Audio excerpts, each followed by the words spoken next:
오늘 아침 일라디오. 안녕하십니까. 오늘 아침 일라디오 아나운서 정은혜입니다. 긴 연휴가 끝나고 본격적으로 일상에 복귀하는 한 주가 시작됐는데요. 아직 피로감도 남아있고 시차 적응 등으로 어려움을 겪는 분들도 있으실 것 같습니다. 그러다 보니까 연휴 직후에 교통사고 건수가 더 늘어난다고 하는데요. 더욱이 이번 주도 긴 장마라도 이어지듯 매일 비 소식이 있습니다. 오늘 새벽 서울도 비가 내리고 있는데요. 전국 곳곳에 꽤 많은 비가 내린다고 하니까요. 안전에 더 신경 쓰시면서 여유 있게 한 주 시작하시기 바랍니다. 연휴 동안 나라 밖에선 반가운 소식이 전해지기도 했는데요. 지난 2년여간 이어져 온 가자지구 전쟁이 1단계 휴전 합의에 이른 데 이어 오늘부터 본격적으로 인질 석방과 트럼프 대통령의 중재로 평화 협상이 열린다고 하죠. 중대한 전환점에서 아직 넘어야 할 산은 많겠지만요. 이번엔 반드시 가자지구의 총성이 멈추고 고통과 불안의 그 긴 시간을 끝내야만 하겠습니다. 추석 연휴 동안에 푸근하고 즐거운 여운이 아직 남아있는데요. 우리가 느낀 평화와 안정이 그곳에도 가닿을 수 있었으면 좋겠습니다. 10월 13일 월요일 오늘 아침 일라디오 출발합니다.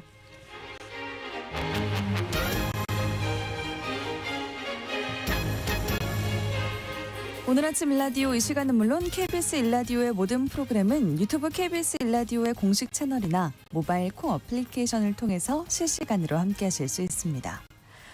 매주 월요일 이번 주 농작업 정보 시간 준비되어 있고요. 물건 탐구 생활 시간에는 요즘 사고 논란이 많은 픽사 자전거에 대해서 알아보도록 하겠습니다. 궁금한 뉴스 시간에는 돈의 흐름을 바꾸는 이번 주 금융시장 이슈들 점검해 보겠습니다. 네, 청취자 여러분들이 참여하실 수 있는 퀴즈 드릴게요. 가을이면 노란 잎이 물들고 또 바닥에는 특유의 냄새나는 열매가 떨어지죠. 냄새는 독하지만 구워 먹으면 고소하고 맛있는데요. 그렇다고 길가에 떨어진 이것을 함부로 줍거나 또 만지면 안 된다고 합니다. 껍질에 든 독성 물질을 주의해야 한다고 하는데요. 과연 이 열매는 무엇일까요? 자, 추첨을 통해서 농촌진흥청에서 제공하는 흑삼 세트를 한 분께, 향긋한 커피 드실 수 있는 모바일 커피 쿠폰 4분께 드리겠습니다.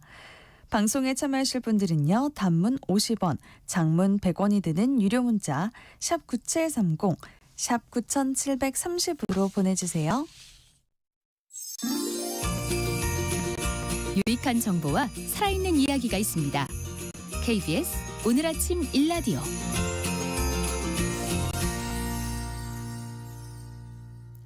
한 주간 농가에서 알아둬야 할 주요 농업 기술과 농작업 정보를 전하는 시간입니다.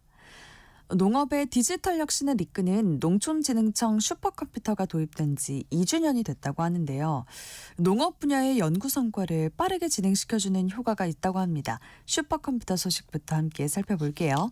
농촌진흥청 대변인실 박승무 농촌지도관님 전화 연결되어 있습니다. 안녕하세요.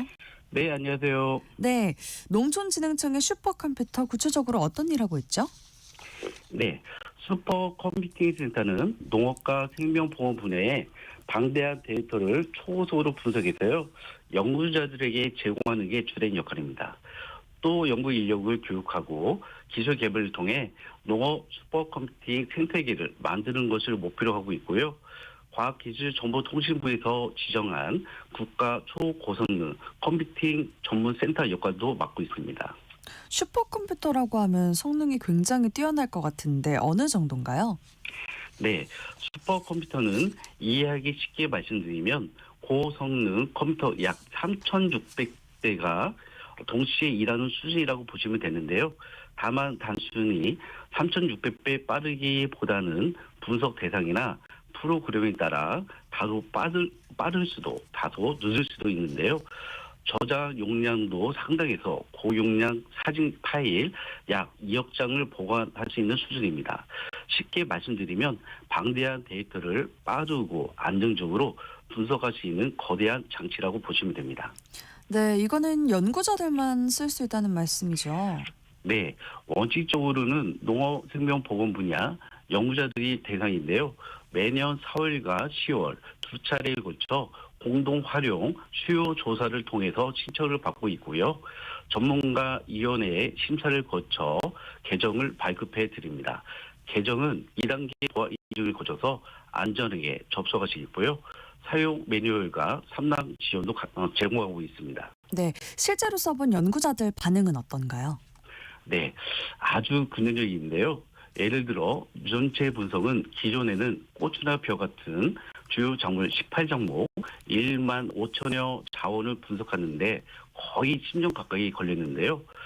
슈퍼컴퓨터는 단 2개월이면 분석을 끝낼 수 있고요. 농약 개발 후보 물질 420만 건의 매출도 9일 만에 끝낼 수 있습니다. 기후 분석도 마찬가지입니다. 13년치 데이터를 15일 만에 분석해서 로 현장에 바로 활용할 수 있도록 제공하고 있는데요.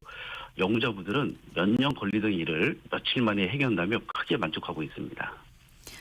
다음 소식 함께 살펴보도록 하겠습니다. 가뭄과 폭우 피해를 동시에 줄일 수 있는 물 관리 기술이 개발됐다고요. 어떤 기술이죠?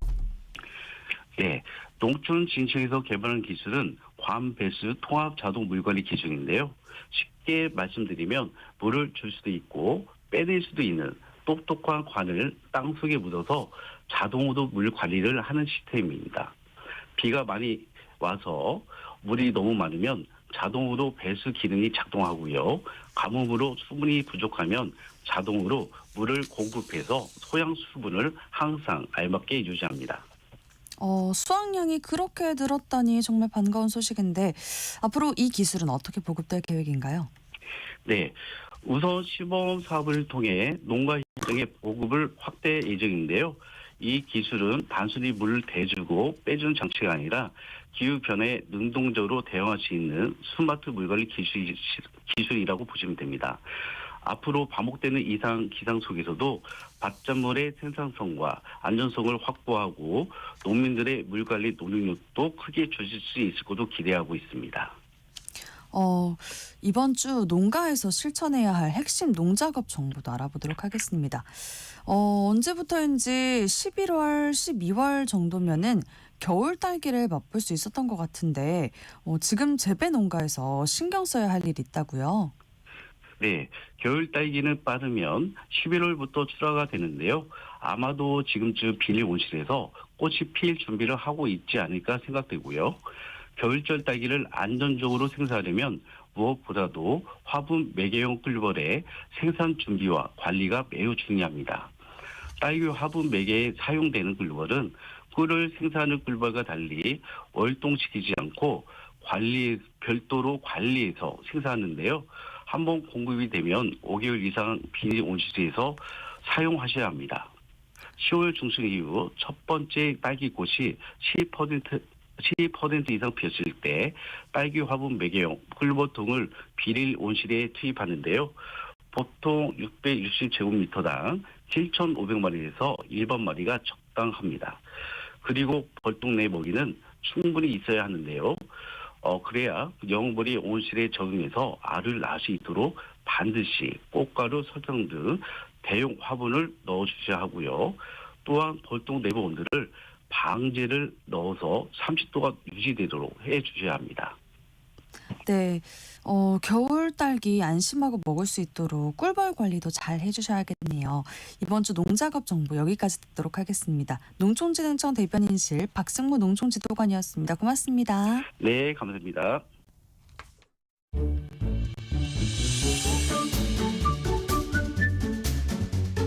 아침을 여는 기분 좋은 습관. KBS 오늘 아침 일라디오.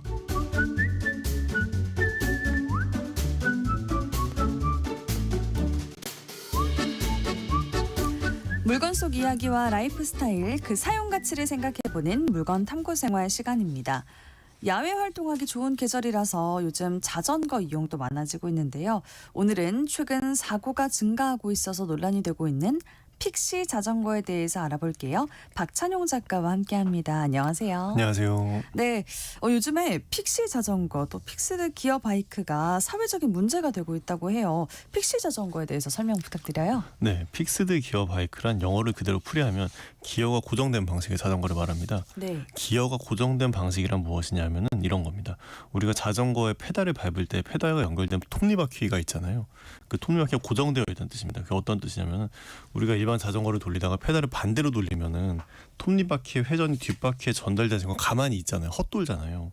근데 고정된 기어는 톱니바퀴를 반대로 돌리면 페달을 반대로 돌 때 톱니바퀴도 반대로 돕니다. 그렇게 되면은 브레이크가 없어도 자전거를 세우는 게 가능해집니다. 역회전을 시키면 그건 톱니바퀴가 반대로 도니까요. 네. 그런 걸 픽스 기어 바이크라고 하고요. 크게 보면 변속기가 없는 싱글 기어 바이크의 한 부분이라고 할 수 있겠습니다. 개념적으로는 그런 이유고요. 근데 이런 기계가 만들어져서 아직까지 쓰이고 있는 이유는 극단적인 자전거 경주, 말하자면 경륜 같은 곳에서 여전히 이렇게 아주 가볍고 아주 간단한 구조의 자전거를 사용하고 있기 때문입니다. 그렇군요. 근데 왜 문제가 되는 거예요? 이게 일반 도로로 나오면 불법이 되기 때문입니다.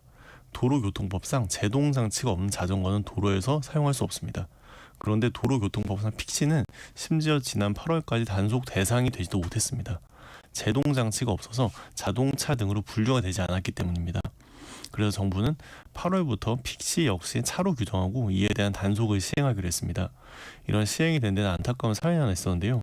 지난 8월 픽시 자전거를 타던 어떤 중학생이 이면도로에 자전거를 타다가 사망하는 사건이 발생했습니다. 네. 이 사건 이후로 정부에서 개정에도 적극적으로 빨리 나서서 픽시에 대해서 단속을 시행하기로 했습니다. 단속된 운전자는 직결 심판 처분 대상이 됩니다. 다만 18세 미만일 경우 부모에게 통보하고 경고 조치할 방침이라고 해요. 경찰청 관계자는 여러 차례 경고에도 불구하고 보호자가 적절한 조치를 하지 않으면 아동복지법상 아동학대 방임 행위로 처벌될 수 있다고 이야기했다고 합니다. 픽시 자전거를 타시려는 분들은 앞으로 이런 요소들을 잘 인지하셔야 될 것 같습니다. 네. 타신다고 해도 최소한 브레이크를 장착해야 합니다. 그러니까 브레이크가 굉장히 중요하겠네요. 맞습니다. 예. 그럼 이런 자전거는 누가 왜 타기 시작했을까요? 네, 한국과 상관없이 미국에서 인기를 얻기 시작했습니다. 처음엔 일종의 상업용 자전거로 시작했다고 볼 수 있는데요. 네. 일종의 자전거 택배, 자전거 배달에 쓰였던 자전거가 픽시입니다. 뉴욕이나 샌프란시스코처럼 밀도가 높은 도시는 차가 많이 막혔는데 그런 곳에 자전거로 이제 메신저로 배달하던 분들이 계셨다고 합니다. 네네. 한국으로 치면 퀵서비스 같은 개념이겠죠.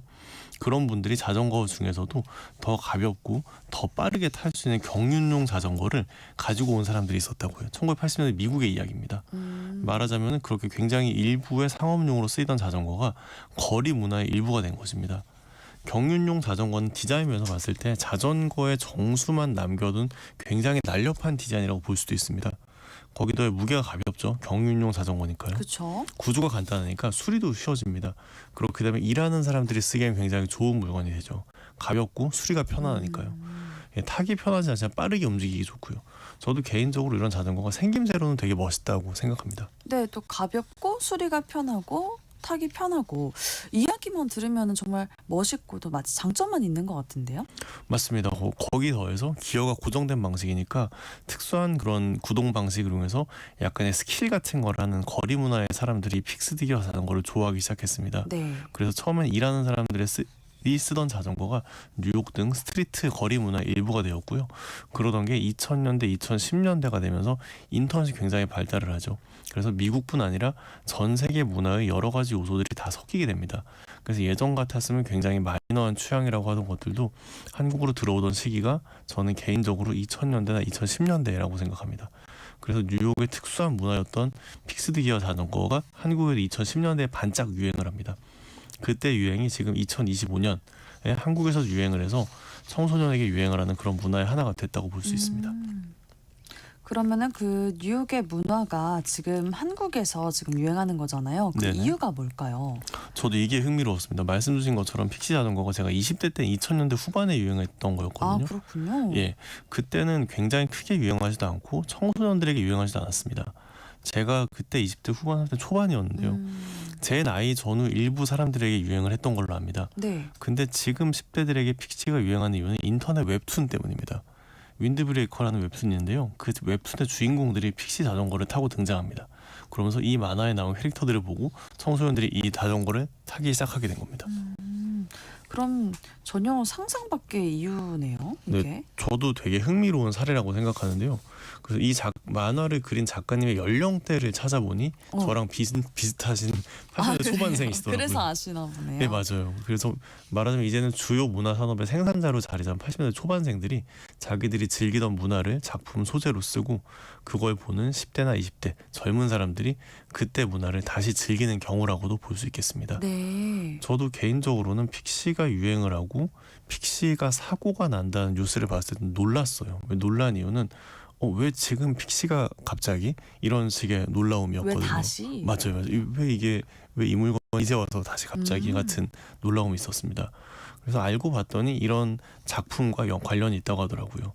만든 사람 입장에서 만들어낸 작품의 영향을 받아서 이런 문화가 생기고 안타깝지만 약간의 문제가 생기는 것도 가능하구나 싶어서 저도 나름 콘텐츠를 만드는 데 되게 흥미로웠던 부분입니다. 네, 그러니까 이렇게 예. 다시 유행하는 경우들이 종종 있잖아요. 맞아요. 픽시와 비슷하게 2010년대에 유행했다가 네네. 지금 다시 유행하는 그런 트렌드가 있을까요? 개인적으로는 그렇게 생각하고 있는 요소들이 몇 개 있습니다. 대표적으로 영국 락밴드 오아시스입니다. 네. 예. 오아시스 역시 2000년대 초반, 1990년대 후반부터 활동한 영국 락밴드인데요. 이상하게 아직까지도 한국을 비롯한 세계 곳곳에서 굉장한 인기를 끌고 있습니다. 물론 음악도 훌륭하고 가사도 멋있고 이 밴드 멤버들의 이제 성격이나 캐릭터도 되게 매력적인 게 사실입니다. 하지만 개인적으로는 역시 2010년대 유행에서 일종의 영향이 있다고 생각해요. 당시 젊은 사람들이었던 사람들이 이제는 40대쯤이 되었죠. 그런 것도 요인 중에 하나가 될 수 있는 것 같은 게요. 그때 오아시스를 좋아하던 사람들은 이제 오아시스의 공연이나 상품 등 여러 가지를 더 소비할 수 있는 소비력이 있고요. 그리고 그때 사람들이 좋아하던 멋이 지금도 통하니까 지금의 20대들도 오아시스를 좋아하는 사람이 있는 것 같습니다. 그렇군요. 예. 작가님도 좋아하셨나요? 저도 2010년대 좋아했죠. 때? 예. 이렇게 다시 유행하는 트렌드가 되는군요. 예. 젊었을 때 좋아하던 걸 자녀들과 더 즐기게 되는 그런 현상도 있는 것 같아요. 맞아요. 엄마 때문에 팬이 됐다. 이런 예. 경우도 많더라고요. 요즘에 양귀자 씨의 소설도 이렇게 젊은 분들이 굉장히 많이 보신다고 하더라고요. 네, 맞아요. 그래서 오히려 자녀들이 아빠 이 노래 어떻게 알아? 이렇게 물어보는 맞아요. 경우도 있고요. 또 이렇게 물어보면은 아빠들은 아빠 젊었을 때 유행했던 거야 맞아요. 이렇게 대답도 하고요. 이런 이야기를 주고받는 거를 종종 보게 되는 것 같아요. 맞습니다. 그러니까 이제 트렌드가 여전히 쭉 이어지거나 새로 이제 만들어지고 있는 경우도 있는 것 같습니다. 네, 그래서 제가 해오는 일 때문에 저는 말하자면 약간 트렌드에 노출이 되어 있는 편인데요. 그렇죠. 그 경험에 비춰보면 정확히 말하기는 어려워도 약간 15년에서 20년 전쯤 유행했던 것들이 한 번씩 돌아오는 경우가 있는 것 같아요. 이를테면 2000년대 초반에 유행했던 어떤 청바지 브랜드가 있습니다. 네, 예, 굉장히 유행을 많이 했던 브랜드인데 이게 되게 화려하게 생긴 청바지였어요. 그래요? 예, 그래서 그게 이제 화려하게 생긴 건 사실 오래 가기가 힘들잖아요. 그렇죠. 그래서- 아무래도요. 그래서 굉장히 유행을 했다가 정말 사라지듯이 다 이제 잊혀졌었거든요. 네. 그런데 지금 그 브랜드 청바지가 다시 조금씩 유행을 하는 기미가 보이고 있습니다. 그래요? 예. 무슨 청바지죠? 저는 떠오르지가 않아요. 굉장히 시대를 풍미하던 그런 청바지가 있었어요. 그래요? 그래서 그런 걸 보면 유행이 돌고 돈다는 게 확실한 사실인 것 같기도 하고 이제 한번 젊은 세대가 된 사람들이 일정 나이가 지나서 이제 좀 더 소비력이 생겼을 때 그런 식의 주기가 찾아오는 것 같기도 하고요. 그리고 이제 지금의 젊은 분들은 좀 옛날 것들이 좀 신기해 보일 수 있잖아요. 맞아요. 예, 그런 그런 이유로 또 2000년대나 2010년대 유행하던 것들을 지금 다시 젊은 친구들이 찾아내고 그러는 것 같기도 합니다. 말씀하신 그 청바지 외에도 예, 뭐 예. 가방 같은 브랜드도 있었고요. 맞아요. 그래서 예전에 정말 유행해서 많이 들었던 우리 엄마가 많이 들었던 그 물건들을 이제 딸이나 또 맞아요. 아들이 또 쓰는 경우들이 있더라고요. 맞아요, 그 맞아요. 옷장에 안에 있다가 맞아요, 다시 맞아요. 꺼내서 예. 사용하는 요즘에 그런 걸 보여주는 막 크리에이터들 되게 많이 있더라고요. 맞아요. 엄마 옷 꺼내 입어본 20대 약간 뭐 이런 거. 예.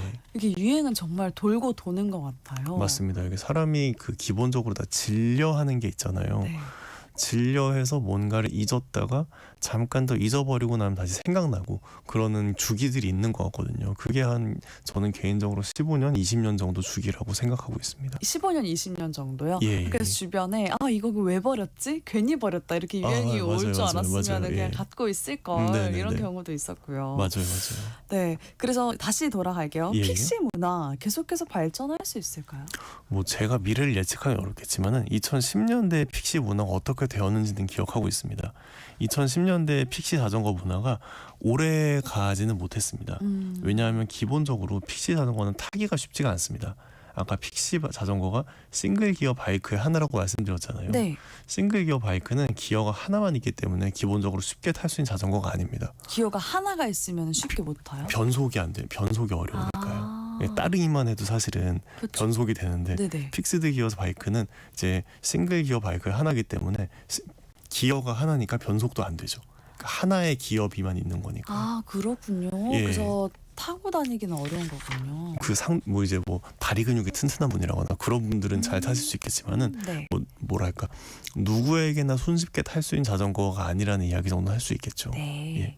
그래서 거기다가 한국의 주요 도시들은 평지가 또 별로 없죠. 맞아요. 예, 평지가 별로 없는데 싱글기어 자전거까지 타면은 사실은 더더욱 타기 쉽지 않습니다. 어찌 보면은 탈 수 있는 나이가 정해져 있는 탈 것이라고도 볼 수 있겠습니다. 탈 수 있는 나이요? 왜냐하면 이제 다리 힘이 빠지면 타기 힘들긴 하니까요. 예. 그러네요. 그리고 더구나 단속까지 심해지고 있고 아무래도 이 문화 자체가 규제와 안전을 중시하면서 지속될 수는 있겠지만은 저는 앞으로 계속 더 커나가거나 그럴 가능성은 사실 잘 모르겠습니다. 청소년들이라면 여러 가지 스릴을 좋아할 수 있잖아요. 네. 약간 위험에 둔할 수도 있고요. 그럴 수야 있겠지만은 어떤 사람도 영원히 청소년으로 살 수는 없기도 합니다. 그래서 픽시 문화 역시 앞으로의 또 사회와 잘 함께 하려면 브레이크를 달고 안전을 준수하는 등의 최소한의 사회화는 필요하지 않을까라고 생각합니다. 기본적으로 빠른 거는 재미있지만 위험성이 있는 거기도 합니다. 스릴도 좋고 자유도 좋습니다. 하지만 거리는 다른 사람과 함께 있는 장소니까요. 맞아요. 최소한 다른 사람들을 생각하는 일 정도는 하는 게 좋을 거라고 봅니다. 네, 맞아요. 저도 가끔 그 인도를 다니다 보면 네네네. 인도에서 자전거 타시는 분들 만날 때 맞아요, 있는데 맞아요. 그때 다칠까봐 걱정되긴 맞아요. 하더라고요. 엄청 쌩쌩 달리시기도 하고 그리고 네. 개인적으로는 자전거 도로가 너무 잘 돼 있는 것도 사고가 늘어나는 이유 중에 하나라고 생각해요. 너무 잘 돼 있는 것도요? 그러니까 너무 잘 돼 있으니까 많은 분들이 막 타고 네, 나오시니까 예. 요즘에 아. 또 서울에 자전거 도로가 엄청나게 잘 돼 있잖아요. 그렇죠. 곳곳이 맞아요. 네, 그 정말 무엇보다도 안전이 가장 중요하니까 맞습니다. 예. 그걸 항상 생각하면서 네네네. 자전거 타시면 좋겠습니다. 예. 물건 탐구 생활 오늘은 사고 위험으로 논란이 많은 픽시 자전거에 대해서 함께 말씀 나눠봤습니다. 박찬용 작가와 함께했습니다. 고맙습니다. 감사합니다.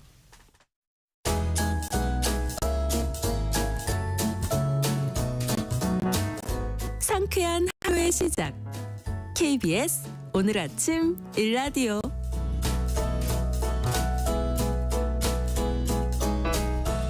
투자하지 않아도 세상 흐름을 읽으려면 금융시장을 관심 있게 봐야 하는데요.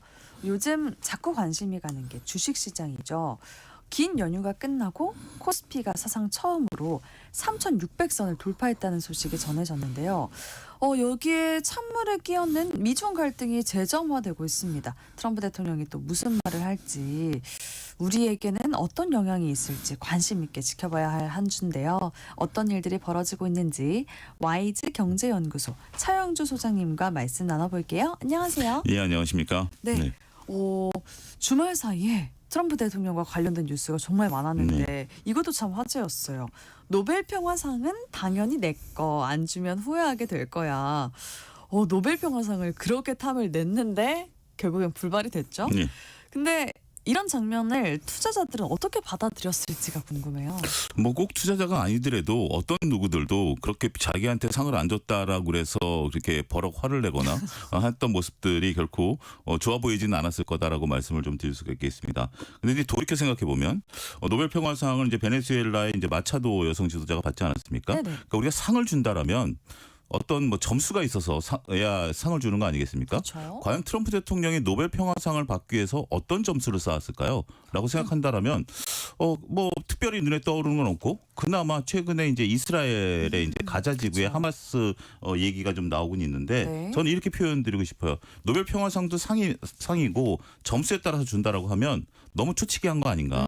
좀 미리미리 러우 전쟁을 끝낸다라고 한 것도 못 끝내는 상황이고 네. 그다음에 이제 뭐 하마스 문제도 좀 미리 했었어야 되는데 상줄 너무 좀 그런 느낌이 즉흥적 그런 상황이 아니겠나. 그래놓고 자기가 이런 것들을 했기 때문에 물론 이제 트럼프 대통령 그런 얘기도 하셨어요. 내가 이제 많은 사람들을 살렸는데 왜 나한테 상을 안 주느냐라고 얘기는 하고는 있습니다만 글쎄요 조금은 객관화가 필요한 시점이 아니었나. 이렇게 조금 말씀드릴 수가 있겠습니다. 네, 맞아요. 그래서 미리미리 이렇게 말씀을 하셨잖아요. 네. 그래서 벌써부터 트럼프 대통령이 내년에 받겠다고 네. 하더라고요. 근데 만약에 전쟁들이 정말로 끝나고 큰 기여를 해서 트럼프 대통령이 그래서 받게 된다면 정말 좋은 일일 텐데, 근데 이게 정치적인 일이 금융시장에 미치는 영향이 정말로 크잖아요. 네. 그래서 노벨 평화상 후보 트럼프 대통령이 금융시장 측면에서 볼 때 이게 리스크 완화의 신호가 될지 아니면 큰 리스크이자 변수가 될지 이런 관점을 잘 판단해 봐야겠다 이런 생각이 또 들어요. 저는 이제 우리가 트럼프 대통령을 어떻게 평가하느냐에 따라서 달라질 수도 있습니다. 네. 트럼프 대통령을 우리 상식적으로 판단해야 되느냐, 뭐 일부 좀 비평가 분들께서는 조금 상식적이지 않다라고 보시는 분들도 있겠죠. 그런데 이제 우리가 학교 다닐 때 이런 경우 많이 있으셨을 겁니다. 중간고사를 망치고 나면 어떻게 되죠? 기말고사라도 잘 봐야 되겠다라는 맞아요. 거죠. 이제 트럼프 대통령은 이제 중간고사 망쳤습니다. 노벨 평화상 못 받았죠. 네. 그러면 이제 기말을 또 추측을 할 수 있는 것은 아니지 않습니까? 그럼 이제 기말을 잘 보기 위해서 그러면 트럼프 대통령이 노벨 평화상을 받기 위해서 해야 될 것은 무엇일까요? 네. 일단 첫 번째는 러우 전쟁을 끝내는 데 있어서 중요한 역할을 해야 되겠죠. 그쵸. 지금은 이제 푸틴 대통령도 말을 좀 안 듣는 것 같고 젤렌스키 대통령도 말을 안 듣는 것 같기 때문에 그런 부분들이 있고, 또 우리한테 가장 중요한 것은 이제 북한 문제에 대해서 나름대로 해결책을 내세울 가능성도 배제할 수 없겠죠. 따라서 지금 트럼프 대통령이 약간의 조금 뭐 히스테리적인 반응 뭐 이런 걸 나타낸다 하더라도 정상적인 아무래도 이제 미국의 대통령이니까 그런 상황이 연출이 된다라고 본다라면 네. 이러한 문제들을 해결해 주게 되면 정말 노벨 평화상을 줄만 하죠. 그리고 그쵸. 트럼프 대통령이 이런 부분들을 끝내는 부분들에 있어서 자신이 많이 할 수 있는 역할이 분명 있다라는 것을 일기 때 느꼈을 겁니다. 네네. 뭐 북한과의 관계 개선도 충분히 자기니까 가능하다라는 생각이 있을 것이고, 그렇게 된다라면 투자자들 입장에서 보면 가장 큰 투자의 리스크는 지정학적 리스크, 전쟁 리스크거든요. 네. 이런 것들을 완화시켜 줄 수 있다라고 본다라면 저는 단기적으로는 지금 트럼프 대통령이 저런 모습들이 조금 금융시장이 불편하긴 하겠습니다만 장기적으로는 저는 긍정적인 역할을 충분히 할 가능성이 있겠다. 좀 희망을 갖자. 너무 이렇게 비관적으로 보지는 말자. 이렇게 좀 말씀드리고 싶어요. 이제 전쟁이 좀 완화가 그렇죠. 되면요. 예. 네, 맞아요. 근데 이번에 이렇게 노벨 평화상 수상이 불발이 되니까 중국에 100% 관세 네. 이렇게 내리고 금융시장이 다시 살얼음판이 됐어요. 이게 왜 다시 초결 관세 전쟁에 나서게 된 걸까요? 원래 이제 두 간의 이제 G2 간의 이제 전쟁이 이루어진 거죠. 네. 우리가 이제 좀 고상한 용어로 투키티데스의 함정이다라는 용어를 좀 쓰는데 정글 세계에 두 마리 사자가 있을 수 없다라는 비유죠. 이게 러시아 이제 우리가 네. 비유인데 로마 때 비유인데 어쨌든 그 동안에는 이제 트럼프 대통령의 그 의지가 어디에 있었냐라고 본다라면 관세 그다음에 이제 평화상 이런 것들이 있었다라고 본다라면 자 우리가 이제 시험을 앞두고 나서 자꾸 제가 비유를 드는데 시험을 앞두고 미역국을 먹을 수 있나요? 못 먹죠. 잘 안 먹죠. 네. 자 불안하잖아요. 이제 시험도 끝났겠다. 미역국을 한 사발 드신 것 같습니다. 근데 그 미역국이라는 것이 잘 먹으면 되지만 잘못 먹으면 미끄러져서 나한테도 피해를 볼 수 있는 거 아니겠습니까? 트럼프 대통령 입장에서는 이제 그동안에 좀 이제 나왔던 그러니까 그 중국이 희토류에 대한 관세 부과를 하겠다라고 했었던 것에 대한 좀 반발 아니겠습니까? 네. 희토류 부과를 하겠다라는 것은 벌써 일주일 전 소식임에도 불구하고 반응을 자제했었죠. 왜냐하면 노벨 평화상에 더 방점을 찍혀 있었던 상황이다라고 볼 수 있겠죠. 네. 하지만 이제 노벨 평화상을 이제 받지 못하다 보니까 일주일 전의 상황이 다시 떠오른 겁니다. 이제 화가 좀 난 거죠. 그렇게 돼서 관세 부과를 100% 하겠다라고 어디서 뺨 맞고 딴 데 가서 화풀이를 하는 모습들이다라고 말씀을 드릴 수 있겠죠. 그렇지만 한편으로 트럼프 대통령 입장에서는 이렇게 강경책으로 갈 수밖에 없는 정치적인 상황도 있습니다. 어떤 거요? 내년에 중간 선거가 있는 상황인데 네. 그렇기 때문에 트럼프 대통령 입장에서는 중간 선거를 앞두고 자 다시 한번 이제는 좀 다른 관점으로 봅시다. 트럼프 대통령이 중간 선거에서 재선을 할 수 있는 정치적인 지금 이점을 받은 게 있나요? 모호하죠. 뭐가 있을까요? 뭐 네, 관세 무슨 정책을 모호하네요. 뭐 깔끔히 끝냈나요?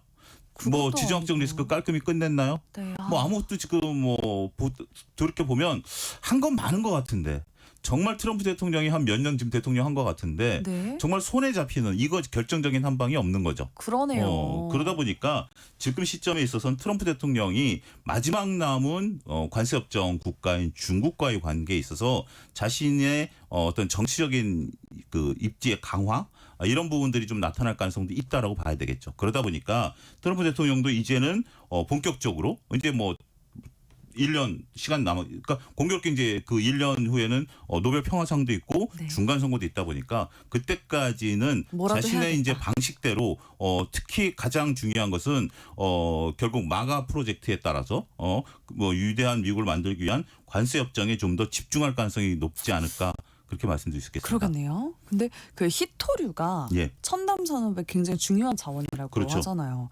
근데 미국이 이렇게 나올 거를 뻔히 알았음에도 불구하고 중국이 먼저 히토류 수출 통제를 발표를 했어요. 네. 그 이유가 뭘지가 궁금해요. 어떤 입장일까요? 일단 우리가 전체적으로 보면 뭐 그동안에 이제 중국 같은 경우 우리가 친구들하고 이제 장난을 칠 때 좀 다툴 때 제일 무서운 친구가 뭐냐면 내가 막 목소리 높여서 화를 내고 있는데 상대방이 목소리 딱 깔고 얘기하거나 반응이 없는 친구. 그럼 더 화가 나죠. 그럼 이제 상황이 그렇죠. 그동안 미국이 중국을 그렇게 때렸음에도 불구하고 중국이 반응다운 반응을 보이지는 않았다라고 저는 생각을 합니다. 딱 그렇게 과묵한 친구였네요. 과묵한 친구였죠. 그러다 지금 한마디 딱 했죠. 히토류 안 줘. 물론 이제 히토류를 안 주는 게 아니라 이제 허가를 받도록 한 거죠. 모든 국가에 이제 허가를 받도록 한 건데 실질적으로는 허가 다 받는 거니까 너만 빼고라고 지금 이제 얘기를 하고 있는 거죠. 그 너만은 미국이죠. 네. 이제 그런 부분들인데 지금 이제 중국이 움직이기 시작했다라는 겁니다. 이 움직이기 시작했다라는 것은 제가 두 가지 관점에서 볼 수 있겠는데요. 네. 그동안 뭐 우리가 이제 유럽에서도 그 협상가들이 만나고 미중 간의 협상가들이 만나고 여러 가지를 했음에도 불구하고 더군다나 이제 에이펙에서 두 분이 만날 가능성이 굉장히 높지 않았습니까? 네. 그런 것들이 잘 협상이 안 됐다라고 좀 볼 수 있겠죠. 그런 것들을 이렇게 애들러서 나왔겠죠. 지금 만약에 에이펙 회담을 앞두고 있는 상태에서 우리가 이제 그 전에 나왔던 국제 뉴스를 보면 지금 이제 우리 틱톡도 이제 미국으로 넘기면서 결국은 트럼프 대통령을 중국 방문을 좀 해다오 뭐 이런 얘기도 제가 KBS에서 한 적이 있거든요. 그러니까 네네. 이제 그런 어떤 시나리오가 있었음에도 불구하고 아마 트럼프 대통령이 좀 강경책이 나온 것이 아니겠나라고 보는 거고 또 한 가지는 이런 비유를 드시는 분이 있는데 저도 이제 그 인용을 좀 따오겠습니다. 네. 우리가 이제 싸움을 둔다라는 것은 체스와 바둑의 비유인데요. 어쨌든 상대방 내가 한 수를 두면 다음 수가 뭐가 나올 것인지 보는 거죠. 근데 서양 사람들은 체스에 이제 특화돼 있고 네. 동양 사람들은 바둑에 특화돼 있는데 둘 다 몇 수를 내다보고 하는 건 똑같아요. 그런데 체스는 상대방을 무너뜨려야 이기는 겁니다. 맞아요. 바둑은 반집만 이겨도 이기는 겁니다. 그러니까 게임의 룰이 다른 거죠. 그러니까 트럼프 대통령은 다른 나라들을 꺾어 이겨야 되는 어떤 체스처럼 되는 거고 중국은 우리가 꼭 미국을 꺾을 필요는 없다. 우리가 뭐 히토리라든지 몇 가지 우리에게 이제 갖고 있는 장점들을 바탕으로 해서 글로벌 시장에 있어서 뭐 아프리카라든지 동남아라든지 저 중남미라든지 이런 쪽들이 우리를 우호적으로 와서 전체적으로 우리 집수가 많아지면 이기는 게임이다라고 보는 것 같아요.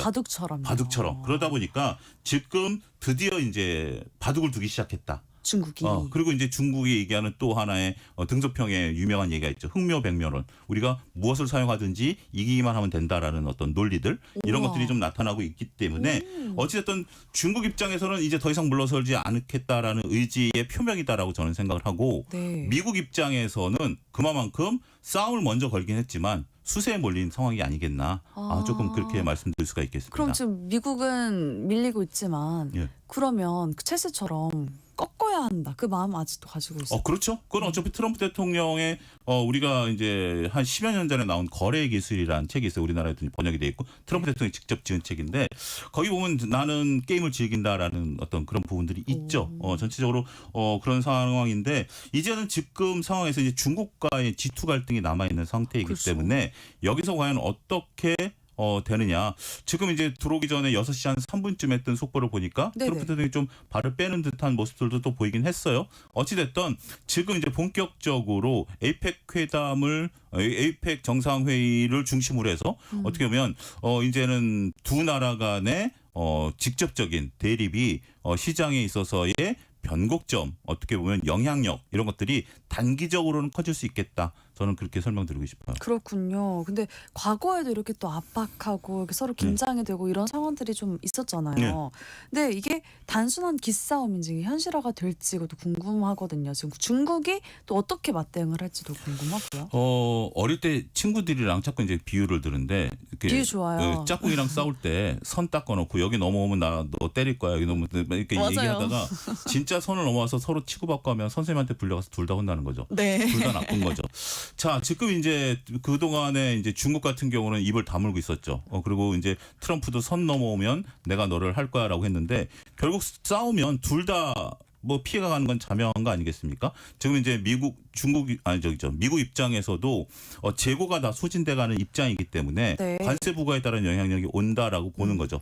저는 지금 이제 오늘 아침에 6시 한 3분쯤에 올라온 트럼프 대통령의 SNS도 하나의 그 중요한 포인트 중에 하나다라고 말씀드릴 수가 있겠는데 우리가 싸울 때 둘이 친구들이 막 흥분해 있을 때 말리면 안 돼요. 말리면 더 으르렁 되죠. 싸움에 또 새로 터질 괜히 수도 한 대 얻어맞을 수 있는데 맞아요. 가만히 놔두면 제풀에 꺾이거나 명분을 찾는 거죠. 그래 내가 욕을 했는데 욕을 안 받아쳤으니까 내가 한번 참을게. 그럼 명분을 줘야 되는데 그렇지 않으면 오히려 더 싸우게 되는 거죠. 그러니까 저는 지금은 서로 간에 명분 찾기가 될 거라고 보고 네. 관세 부과는 서로에게 안 좋습니다. 근데 이제 우리가 관세라는 것 중에 오해가 뭐냐면 휴대폰을 관세 부과를 한다라고 하면 휴대폰이 만약에 $200에 관세가 100% 붙으면 400불이 되는 거 아니겠습니까? 그쵸? 근데 단순하게 휴대폰 하나에 400불이 들어가는 게 아니라 휴대폰을 만들기 위해서 국경을 몇 차례를 넘어야 돼요. 특히 자동차 같은 경우는 국경을 5번 넘어야 되거든요. 그때마다 자 100%씩 붙는다고 생각을 해봅시다. 이건 단순하게 어마어마해지겠는데요. $400가 아니라 $800, 그쵸. $1000가 될 수도 있는 거기 때문에 네. 이거는 서로가 안 좋은 안 좋다라는 거예요. 것들 그리고 앞서 언급드렸던 트럼프 대통령은 중간 선거를 의식해야 되기 때문에 네. 유권자들을 놓고 본다라면 결코 생산 기지인 중국을 장기적으로는 때릴 수 없다.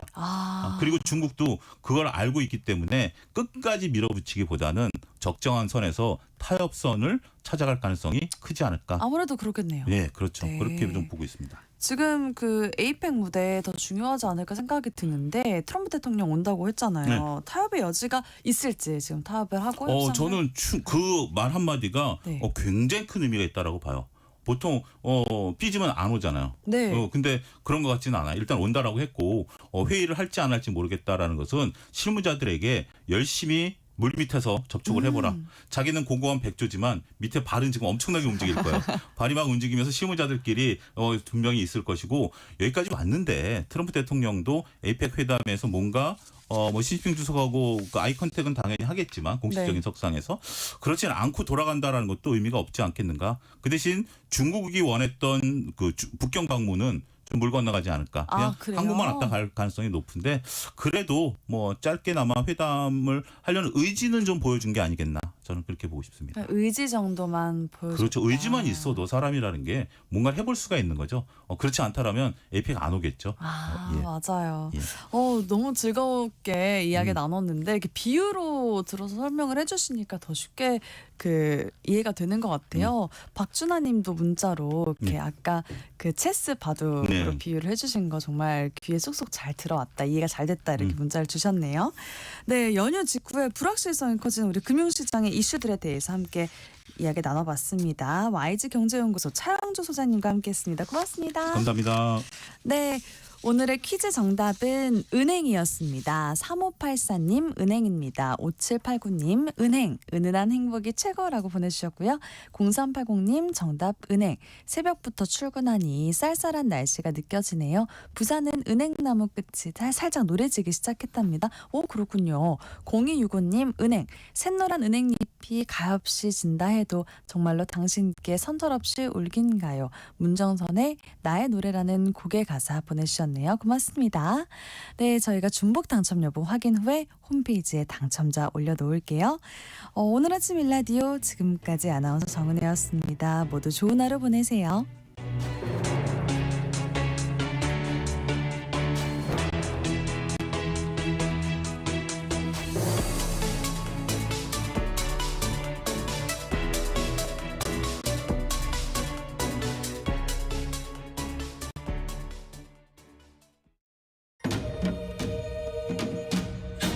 광복 80년 KBS 라디오 캠페인